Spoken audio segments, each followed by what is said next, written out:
Hi, welcome to Science Saturday. I'm Maggie Koerth-Baker, science editor at boingboing.net.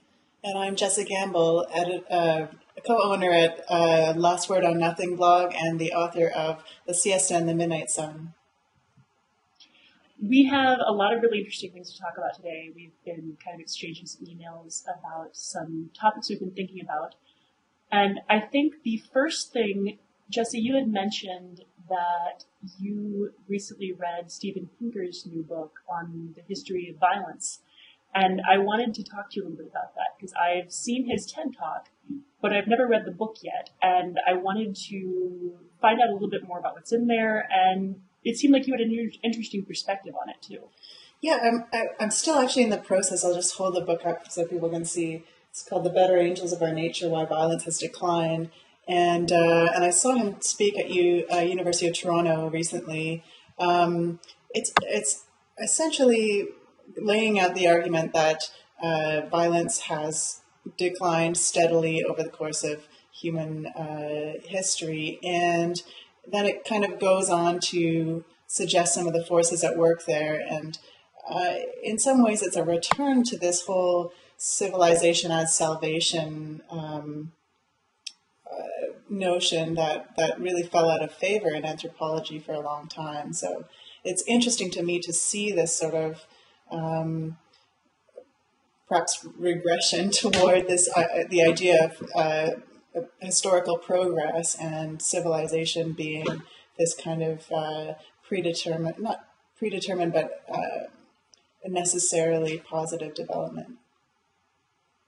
When you talk about civilization as a necessarily positive development being kind of a regression, what do you mean by that? What's the idea there in anthropology that civilization might not be a positive thing? Well, the idea of technology and Western civilization leading us toward a better future was kind of this modernist notion that arose during the Enlightenment, along with the embracing logic and rationality and so on and science. But recently we've been in this sort of postmodern environment where there's cultural relativism, there's an appreciation for Aboriginal and Native American culture, and an understanding that in history we've lived differently, and there has been value in all of the ways of living that humans have adopted.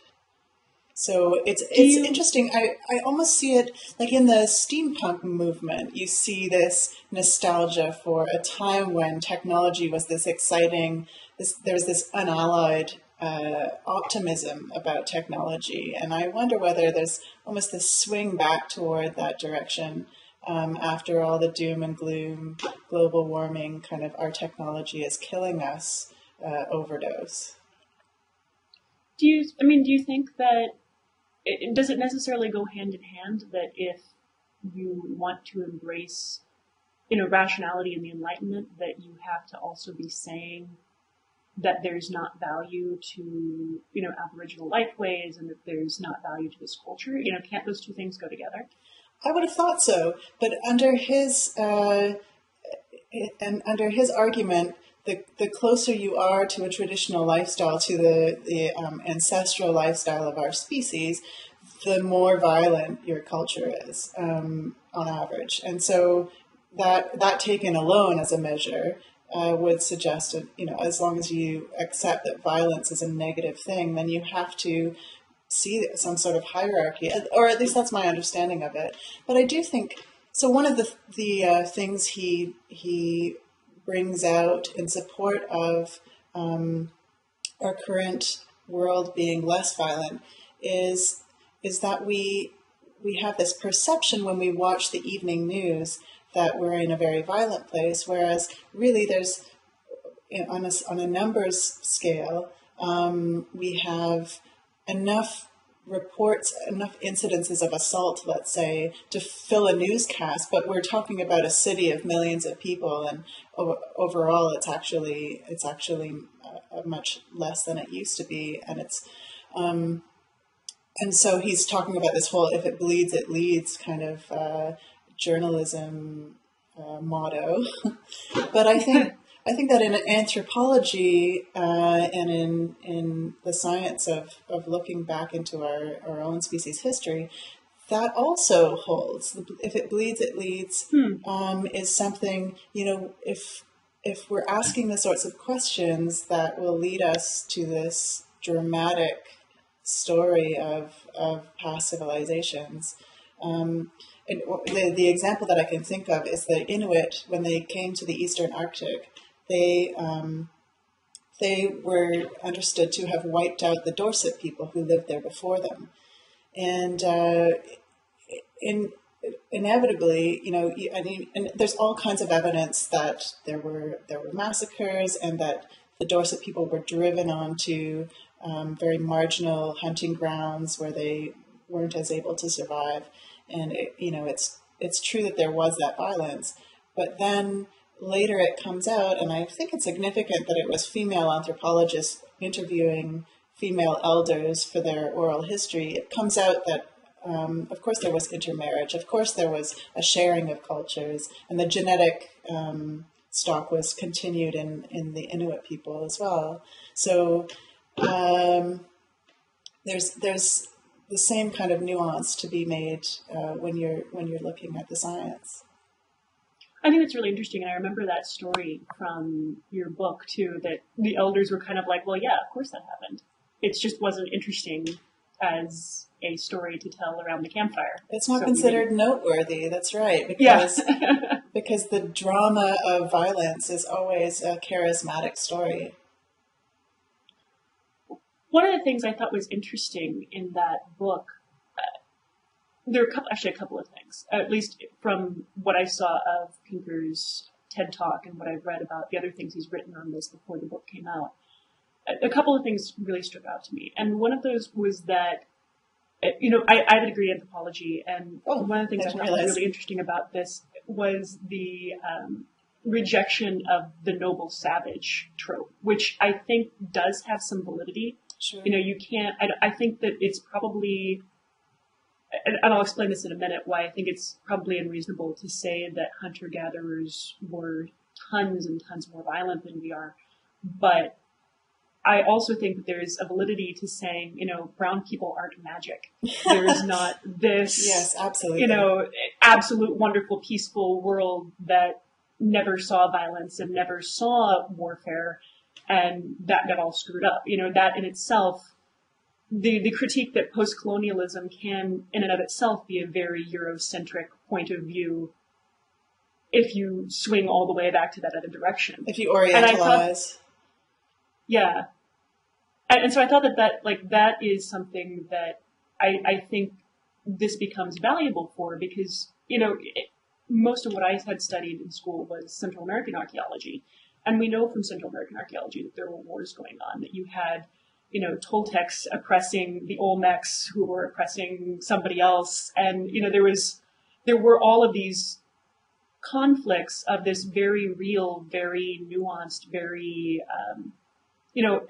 human world. Yes.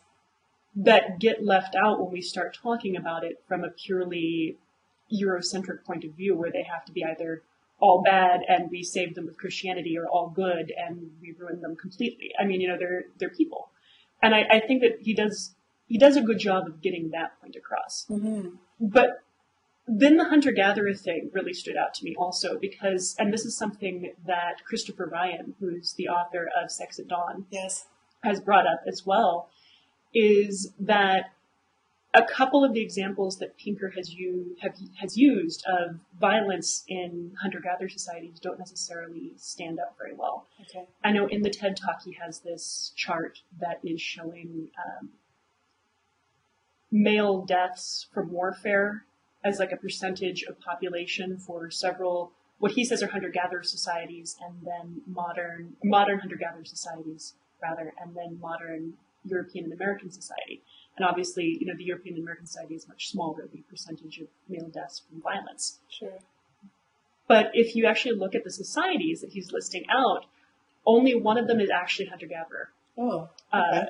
The others all practice cultivation, which is really, really significant. Absolutely. If you know about the theories, which are based on archaeological evidence, that the world became a lot more violent after the agricultural revolution.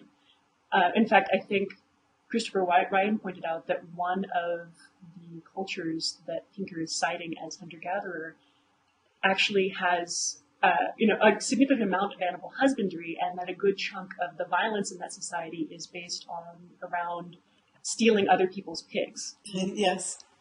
Which is not necessarily a good correlation to how humans would have lived as hunter-gatherer societies tens of thousands of years ago. So I think that, there's, from what little I know of his argument, it seems like there are some things that he's saying that make sense, and then some things he's saying where the evidence he's using doesn't necessarily prove his point, and is kind of cherry-picked in a way that you might expect from somebody that doesn't have much of a background in archaeology, which he doesn't, but that kind of undermines some of what he's trying to say, and that maybe the history of violence looks more like a parabola than a downhill slope. It brings to mind, because I think I was kind of primed to accept the premise that going from herding nomadic lifestyle to the agrarian life, like sort of planted sort of farming, would bring about pacification. I was primed to accept that by that work that was popularized by Malcolm Gladwell around the honor cultures in the Ozarks and the Appalachian Mountains. Did you hear about that?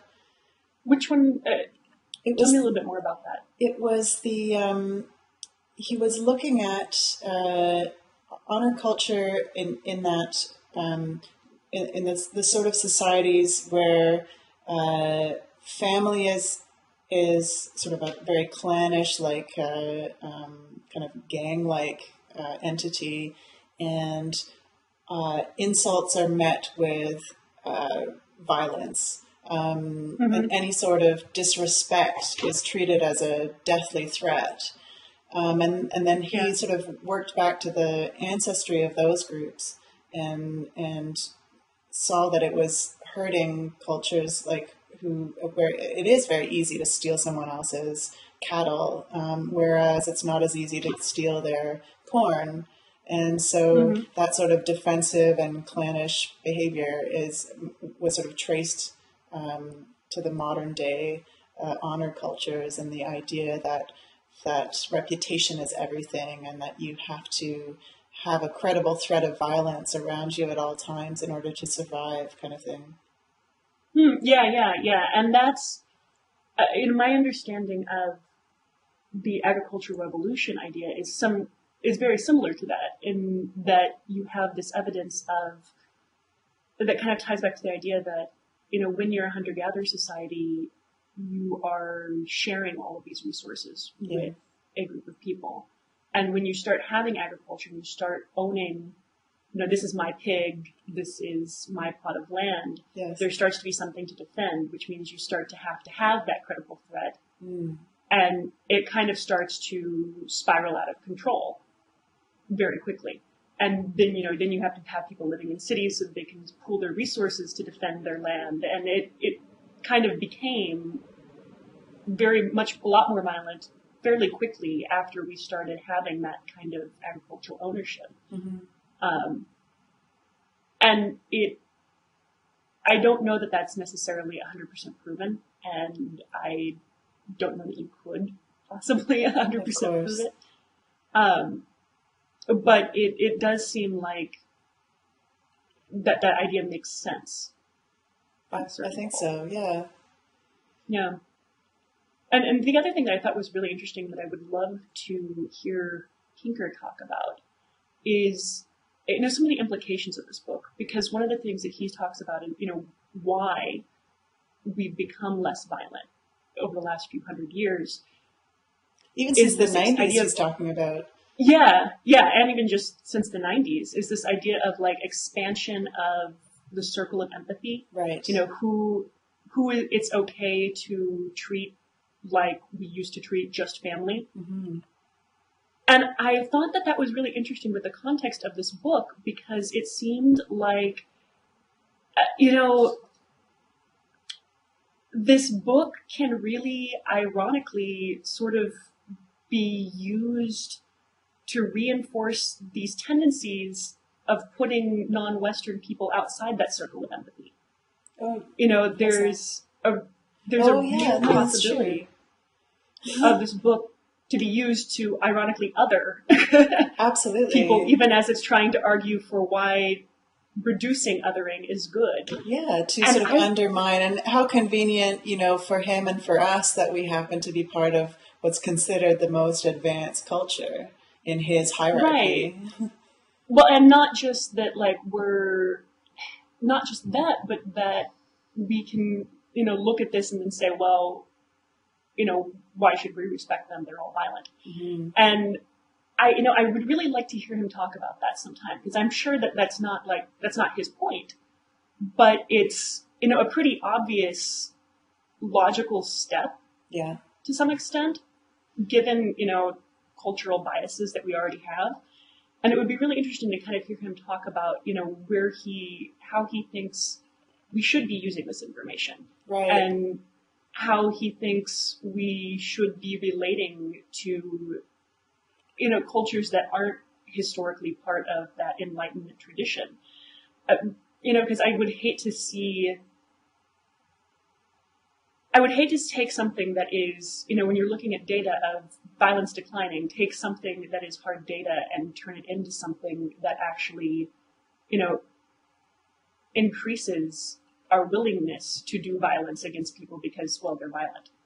Yeah, and when he was taking questions, he seemed to, a lot of the arguments that our colonial cultures, our colonial kind of attitudes are creating suffering and essentially doing implicit violence toward people by putting them lowest on the socioeconomic chain, and their health is terrible and whatever. And his response to a lot of those things was, well, the fact that you're talking about that is a sign of progress. The fact that we're talking about implicit instead of explicit violence means that we're so far beyond. The fact that we care about it at all is progress in itself. But one of the factors that he was talking about, which I found really interesting, is feminization, and the fact that as societies become more equal and accept women into roles of responsibility, that it seems to come with a decrease in violence. And it was this weird juxtaposition where I was reading the Pinker book, but I was also reading Ursula Le Guin's Left Hand of Darkness, where she's created it's a science fiction book where there's a planet and the people on it have no gender. And so... Oh, interesting. And they also have no war. They're sort of an in-between. They do forays into other territories, and there's homicide, but there isn't this organized nation-state war because they're just not... I mean, this was written in the 60s, and so there was a lot of kind of Freudian ideas behind it, but it bears out in the evidence. So Thomas Hayden and Malcolm Potts wrote a book called Sex and War, which goes into why violence is really a very male thing, a very sort of males 18 to 26 kind of thing.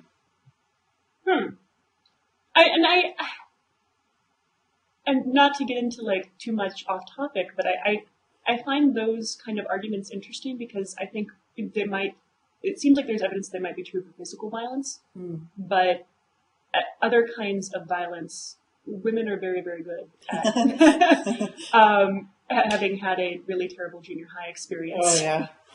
Yeah. You know, women are really good at that kind of can be very good at emotional sociological violence, even if they're not engaging in physical violence. And, you know, maybe we need to put more attention to that when we start talking about, well, a woman-run society would be this ideal. In general, I'm sort of skeptical of if we just did X, we'd get utopia kind Right. of things, which also kind of makes me skeptical of Pinker's conclusions, because even though I am a secular humanist, I get sort of twitchy when somebody's saying, well, secular humanism will save the world. Yes. Well, that kind of brings us on to our skeptics, doesn't it? Yeah. So you were talking about a book that I haven't read, but it's a guide to debunking, is it? Yeah. So Skeptical Science is a website, and I can't remember what the organization is that put this together, but it's out of the UK. And it basically runs through pretty much every climate change myth you can imagine and explains the actual science behind why that myth is wrong. So they have a ton of experience at debunking myths, and they've taken what they've learned and what evidence has shown us about what changes people's minds and turned that into a guidebook for how to do a better job of debunking myths, Right. which I think is a really, really valuable thing for me as a science journalist. Yes. This is a decent chunk of my job is, as I've been joking lately, being a fun hater and and disappointing the internet, and it's really interesting, particularly because it is like a professional evidence-based. killjoy. Yeah, essentially. Yeah, that's kind of what I feel like I do half the time.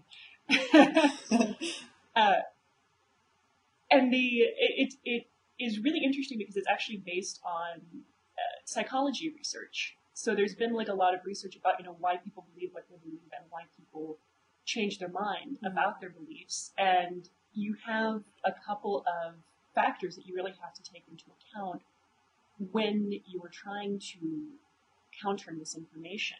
And the first thing is that it's, we don't remember things very well. I like to use the example of I took a couple of years of Latin in college, and then I took like 3 years of Spanish. Yeah. And still to this day, I get my Latin conjugations and my Spanish conjugations intertwined, and I'll start using ets when I need to use e, and things like that. And I know that they're two separate things, but they sound enough alike, and they're from the same context that my brain will just completely smush them together. Mm-hmm. And that same thing can apparently happen with information or with misinformation and the information you're trying to use to counter it. That, you can provide the correction, but people will sort of mesh the correction together with the original misinformation and still come out with the wrong information. And then there's this other worse thing, which is that when you counter misinformation, if that misinformation was supporting people's previously held beliefs, even you countering that misinformation with facts doesn't mean people are going to really change their mind. Mm-hmm. Like there's a study that was done in 2008 by a researcher at Yale who, took a group of Democrats and told them that so John Roberts, who was then candidate for the Supreme Court, there's this news that he had previously supported a guy who had bombed an abortion clinic. And they found that, when they did this, the disapproval rating among this group of John Roberts went from, I think, 56% disapproval to 80% disapproval. Mm-hmm. And then when they came back and told these people, well, no, actually, that was wrong. He didn't actually support anybody like that. That's all a lie. The disapproval rating dropped somewhat, but not back to where it had been. It only went back down to like 72% disapproval, because the idea that he might have done that supported what people kind of already believed about him. And so they didn't stop really having the negative feeling, even though the facts were wrong. Yeah. And you see that happening all the time with, conservatives on climate change information, with everybody. I mean, it's completely across the board. This is what happens to people. Mm-hmm. So you have to take that stuff into account when you're trying to write about these things and actually try to get the information out there, because you can end up not helping or even doing damage. Yeah, there's this funny, and especially in science, you're not just trying to bring someone from where they're at a little further along the line to where you're at by a series of facts or pieces of information. Usually they have their own paradigm that they're coming in with, and you have to translate into another paradigm, which can be very difficult. And I think when even the word debunking sets off people's smug detectors, because you better be damn sure you're right before you call it debunking, which suggests no learning in the other direction. But I think that in order to shift someone's perception, it takes a certain type of temperament to be able to adopt their paradigm in your own head and think, okay, well, how do I turn this around to what I consider to be correct? And adopting a kind of an illogical paradigm is a very uncomfortable thing for someone for me to do. I mean, it starts to feel like mental illness, right? You're trying to see the world through their eyes, and so I think that's where that aggressive impulse comes, this kind of very defensive feeling that you get when you're trying to see the world through their eyes and empathize enough to see what might trigger a realization in them. But you get these impulses just to say, well, that's crazy, and just dismiss it. Oh, that makes no sense. Like, Right. and then, of course, that's not productive. So I find it very difficult to debunk when it's a point of view that's different enough from my own. I start looking very pedantic and defensive, and I don't like that about myself either. And so, I'd be very interested to read this book and see if it has tips psychologically for the debunker and not just for the debunkee. Oh, it has some really good tips. I think that one of the things that they bring up is how you need to, if you're talking about here's a myth and here's the facts, you have to mostly talk about the facts and bury the myth. Because bringing up the myth, you really risk people remembering the myth.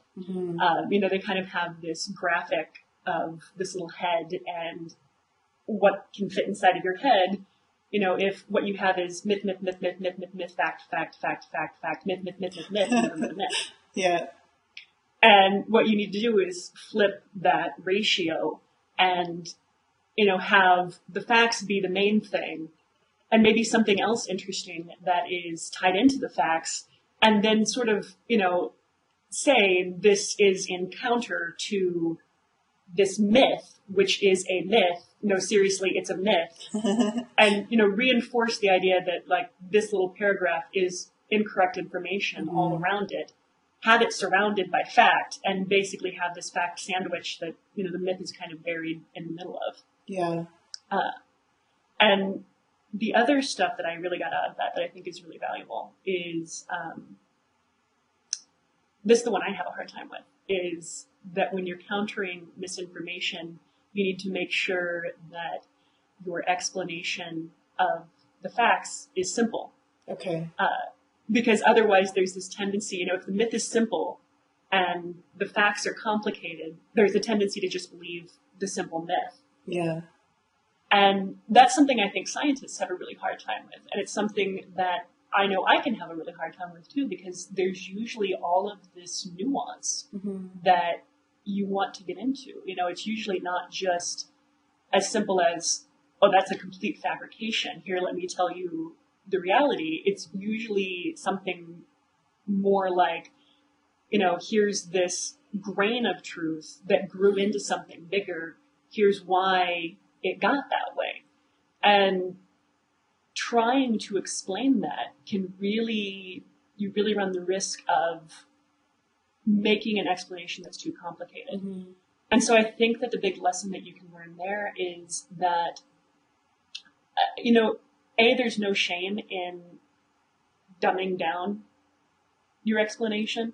I know, like, people make fun of all the time the USA Today writing at a 6th grade reading level. Right. And there's actually nothing wrong with that. Yeah. Plain language. In fact, for we sure. should be doing that more often. Even if you read at a higher reading level than 6th grade, when you're sitting down to relax, and which is how most of us, I think, consume media, is as a free time activity. Yeah. You don't necessarily want, a graduate level thesis. You want that 6th grade reading level. And that's how the 6th grade reading level is also what enables you to then turn around and tell your friends, oh, here's this thing I read while you're drunk at a bar, which is how information gets spread. Mm-hmm. And I think that, like, as part of that, there is also, they mentioned that there's a big problem with preaching to the choir compared to evangelism, so to speak. And I think this is something that particularly like environmental laws run into as a problem a lot. That if you're being derogatory about the people whose myth you're debunking, you lose some of your credibility as a debunker. Yeah. And in this debunking book sounds like it's there's one thing preaching to the choir, but arming the choir with the ability to articulate better their position is probably a productive thing to do. But absolutely. I think that it's when we're trying to correct misinformation, I always have the sense that it's not the most important thing is not necessarily for the person to accept this specific bit of information versus the information that they accepted before. And I'm always tempted to go further and further back in their kind of socialization process and try to get them to accept that, for example, the scientific method is the way that we can understand the physical world. And, these very basic assumptions that I believe they have to accept before they can really meaningfully consume any of the other evidence. And I never really know when to stop, how basic to get with that. And I don't know, do you confront that ever in your journalism? I do. And I think that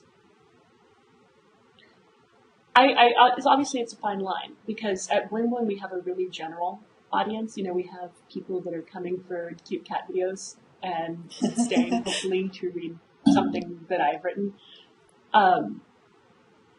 And so we have this mix of people, some of whom are, actual working scientists reading this, and then some of whom are, high school graduates, and they know very, very different things. Mm-hmm. But what I've found is that it's possible to talk about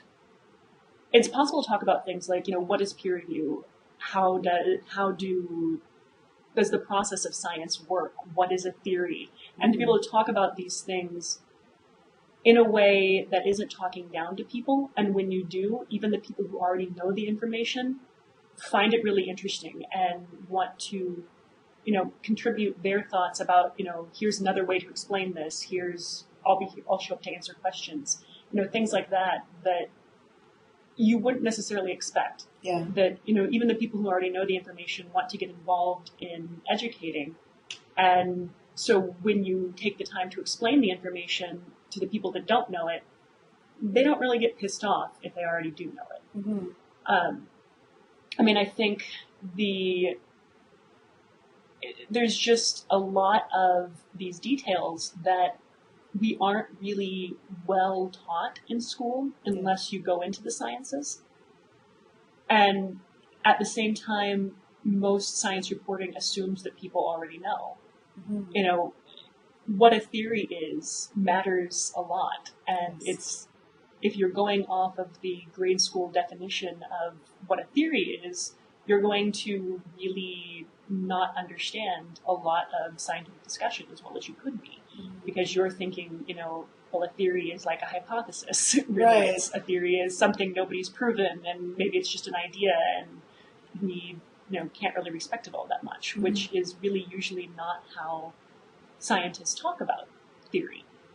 Or rather, there's two ways that scientists talk about theory. They talk about, little t theories and big T theories, and the big T theories have a lot of evidence behind them. Yes. It's just that science acknowledges we can't ever 100% prove everything. And I think the news cycle also doesn't, like the length of the news cycle doesn't really lend itself to understanding. Right. So, yeah. Well, and I think that's one of the places where, the opportunity we have on blogs is to lend some of that context in. Yeah. I mean, I really like being able to have these separate articles entirely about this one subject, and then you can have this thing that you can then link back to when it comes up in the context of something controversial. And I think that that's important because if the only time we're talking about what a theory is when we're trying to explain climate change or evolution, people who are predispositioned to reject climate change and evolution are going to reject that definition of theory. Mm. If we're talking about theory in non-controversial contexts, we can refer back to that later, and this non-controversial idea is easier for them to accept and then apply in controversial situations. And if we only talk about those things in controversial situations, then they kind of sound like bullshit. Yeah. Like you're covering your ass. And that is, I think, a mistake that we make as science communicators really often. Mm-hmm. I mean, the other thing that they mentioned in the paper, or in this booklet, that I think is really valuable is, this idea of how you address that worldview problem. If people are predispositioned to accept information that supports what they already believe and reject information that doesn't support it, even if that information is true, how do you reach out to them? And one of the things that they suggested was that people are more likely to give that information, new information, a chance if you're combining it with a self-affirmation. Something that tells them they're okay. Yes. Their worldview is okay. Just this detail is incorrect. Right. And if you can do that, then people are more likely to, at least consider that maybe that detail is incorrect.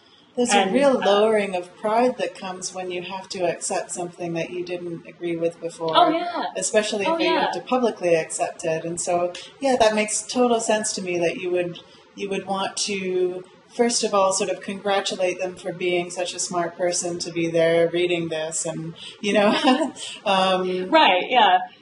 And, I'm not exactly sure, how to do that best.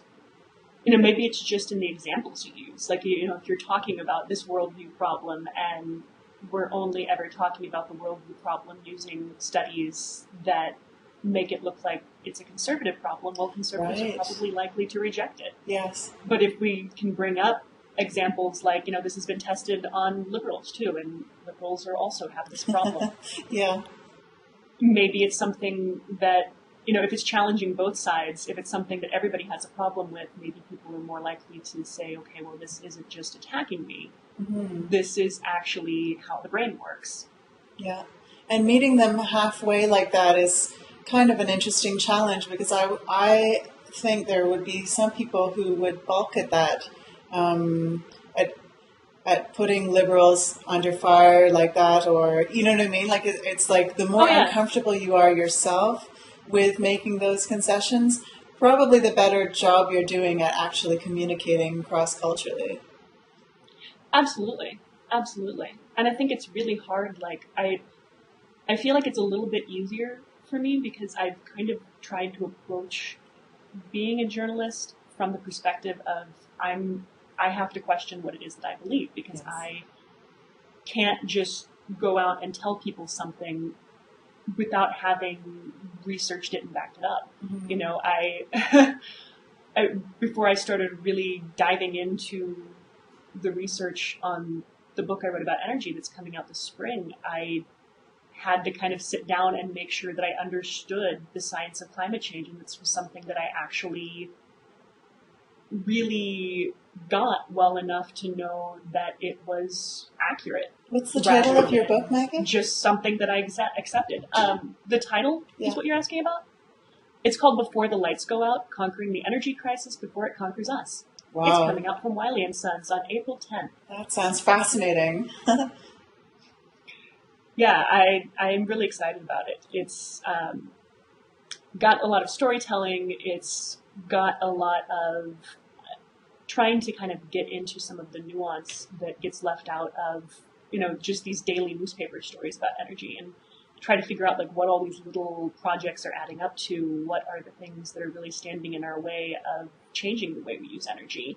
Yeah. What are the trends that we're building up towards? And where is this all going? Because sometimes it's really hard to get that just from what you see. And kind of going back to this affirmation thing. Yeah. One of the things that I stumbled across in my research is that there's a lot of evidence that even people don't have to accept climate change to accept that we need to change energy. And that there's all these different ways you can talk to all these different groups about energy, and they'll get it, and they'll be on top of it. Like, there's all these polls showing American acceptance of climate change science dropping, even as acceptance of needing alternative energy and better transportation options and all this other stuff rising at the same time. Yes, if it's posed as like an economic crisis, then there's a whole bunch of people who are already have their gold, stashes and have been expecting this all along. Well, I mean, like, there's just, if you're trapped in your one little box about, why you care about this thing, it's hard to remember that there's all these other reasons that all these other people care about it. And it's completely legitimate to talk to them about this common goal you all share from their perspective. Right. And from a way that, like, they're willing to actually have the conversation. There was a environmental nonprofit in Kansas that did these focus groups, kind of trying to figure out, what people actually thought about energy. And they kept having these, people in the focus groups over and over, like a guy being like, well, climate change is a myth. It's this plot to, turn us all into communists. But then when it got around to what have you done about energy change in your life? Well, this guy had bought a Prius. He'd replaced all his light bulbs with CFLs. Yes. He was, really excited about wind power. And he had other reasons for caring about that. Yeah. And I think sometimes there's a tendency to worry too much about why people care about energy and try to make everybody care about it for the same reason, rather than just being like, okay, energy is the problem. Let's go take care of the energy. Yeah. I don't care why you care about it. Right. Let's get it fixed. Yeah.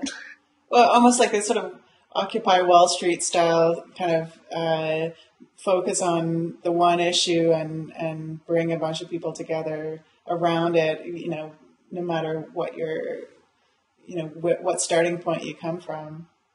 Right. Yeah. And I think that's just really interesting. And I think it also kind of ties back to maybe a level of civil discourse that we're kind of lacking in society right now, of being able to say, like, we have differences of opinion on some of these things, but let's talk about the stuff we agree on, and let's maybe have a conversation then once we have established that there are things we agree on and we're within each other's sphere of empathy to kind of bring it back. Once we've got that down, then we can have this civil conversation about the things we don't agree on. Yeah.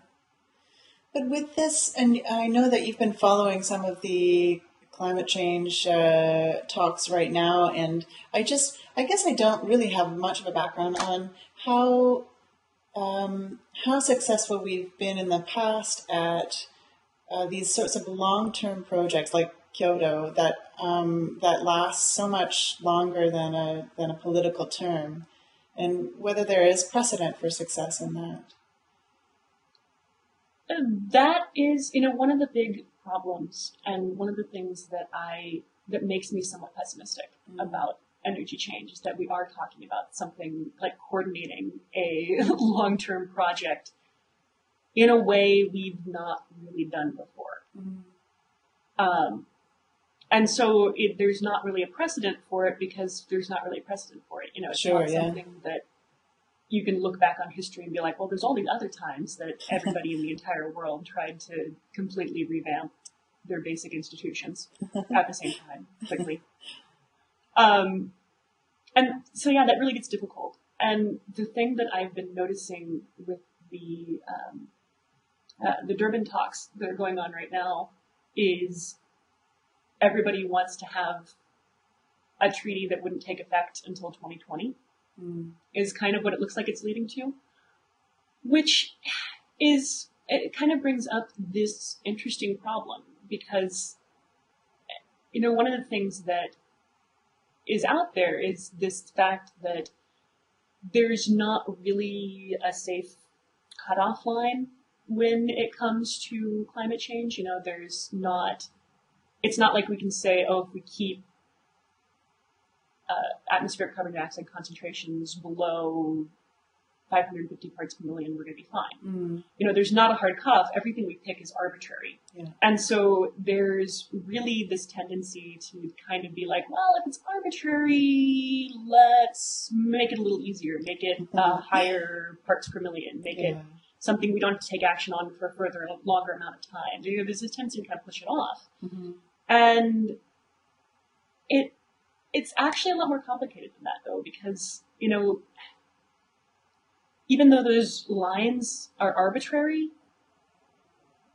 the reality is that, you know, what you want is as much reduction as possible, as fast as possible. Kim Caldera out at, I think he's at Stanford. He's a climate scientist. And he has told me that, you know, we don't put an acceptable level of muggings for little old ladies. We say 0, and we don't ever hit that, but we try to hit 0. And that's kind of really what you're aiming for. And so the more you delay this, the higher you allow that concentration to get, the more risks you're taking. And big risks, you know, risks that could affect the way we live, risks that are definitely going to cost us lots and lots and lots and lots of money. And at the same time, you're also talking about a situation where the longer you put it off, the more difficult and expensive the change becomes.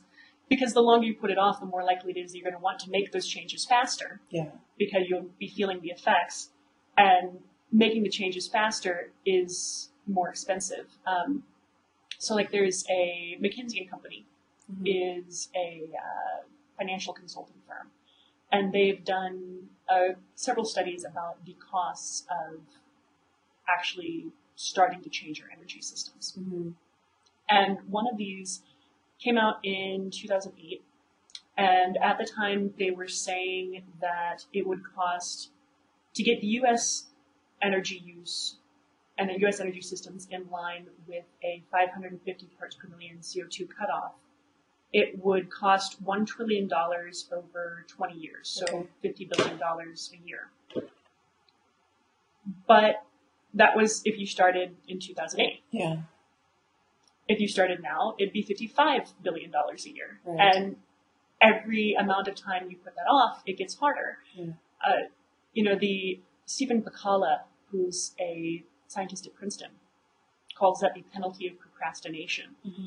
And he's done, he has this game called the Wedge Game, which was something he and Robert Socolow brought up in 2004. And it's basically, you know, you take the emissions rates from 2004 and the emissions rates that you would expect in 2050, and then you try to bridge the gap between those things with alternative energy technologies and efficiency, and basically try to make sure that you don't actually raise emissions past the 2004 level.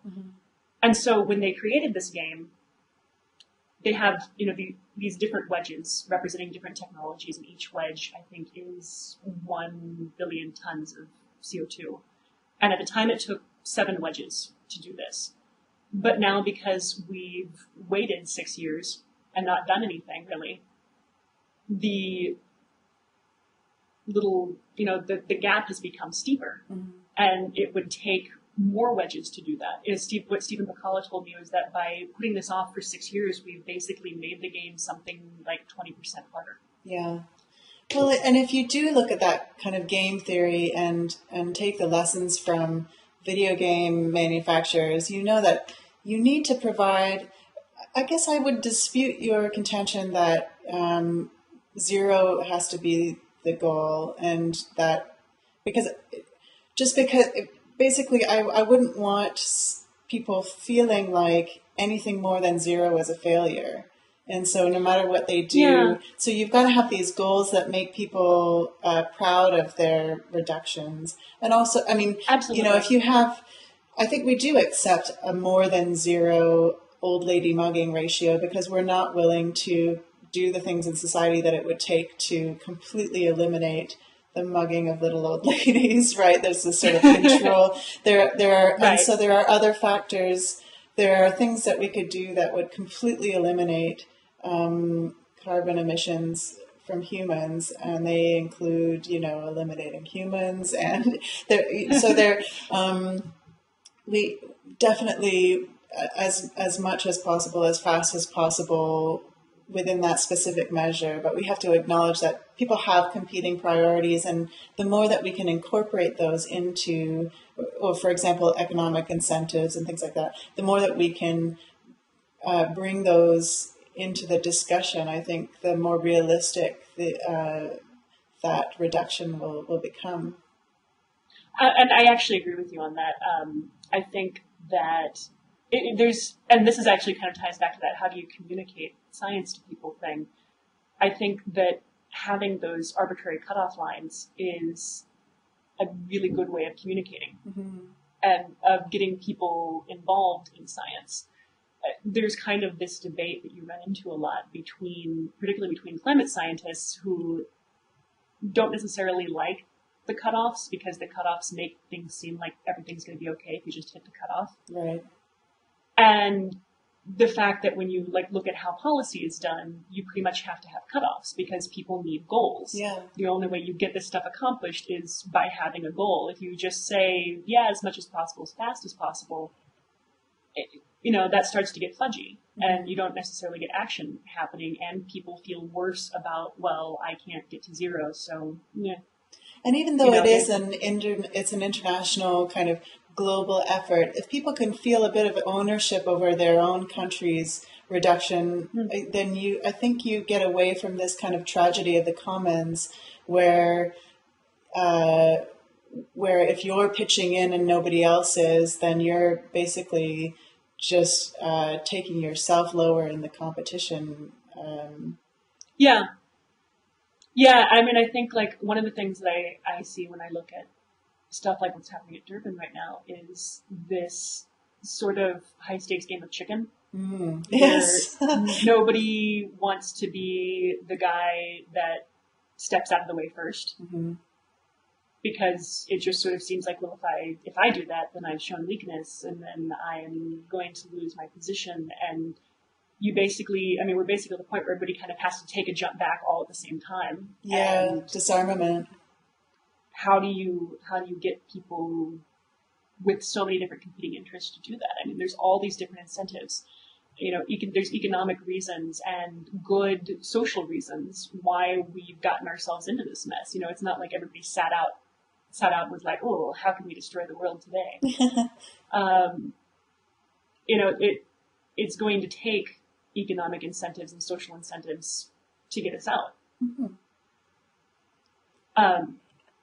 One thing that is kind of not necessarily what we've been talking about, but that I did want to point out because I think it's really fascinating about the cost of combating climate change this is something I ran into in the McKinsey reports, and I had not realized before, is that in the past, when we have made serious efforts to limit emissions of different chemicals, it's always ended up being cheaper than we thought it was going to be. Interesting. To do that. Oh, wow. And a lot cheaper. Yeah. Like with PCBs and stuff. Chlorofluorocarbons. Yeah. Yeah, so chlorofluorocarbons, the stuff that's used to be in your refrigerator.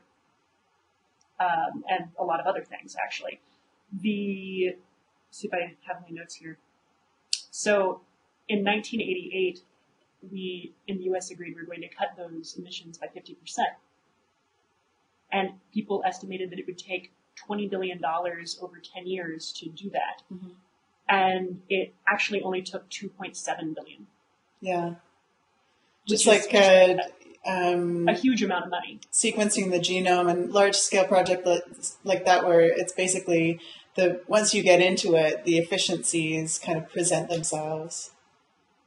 Well, and I mean, it also turns out that when you have rules, people find cheap ways of meeting those rules. Yeah.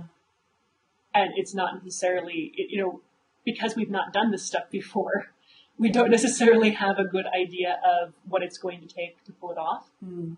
And when it actually happens in the real world, economic incentives help people find good ways to do that cost them less money. Mm-hmm. When you have the goal, people move the goal. Fascinating. The same thing happened with cap and trade for sulfur dioxide emissions. Oh, okay. Well, so you are getting into some of the precedent that I didn't know about. I mean, that is really, I suppose it's not as long-term as we're talking about for climate change, but, those types of incremental laws really do seem to be, it's a series of solutions rather than one big solution. Yeah. I mean, and those, like I say, those are relatively small. I mean, those are just U.S. examples. Yeah. But the precedent is there that this tends to turn out to be cheaper than we think it was going to be when we originally made the plan. Mm-hmm. Well, I guess it's almost been an hour. Should we? Yeah. It's been absolutely fascinating, as always, talking with you. Oh, ditto. I really enjoyed getting the chance to read your book since the last time we talked. I really liked it. It was a great read. Oh, thanks very much. Do you know when it's going to be available for sale in the U.S.? Because I know that when I read it, it was only available in Canada still. I'm still waiting for a publisher in the U.S., so we'll see what happens. I very much hope to bring it to the U.S. I hope you do too. Publishers, yes. Publish her book. The Siesta in the Midnight Sun. It's amazing. Do it. I'll just show I got my own copy today, so there we are. Okay, well, until next time.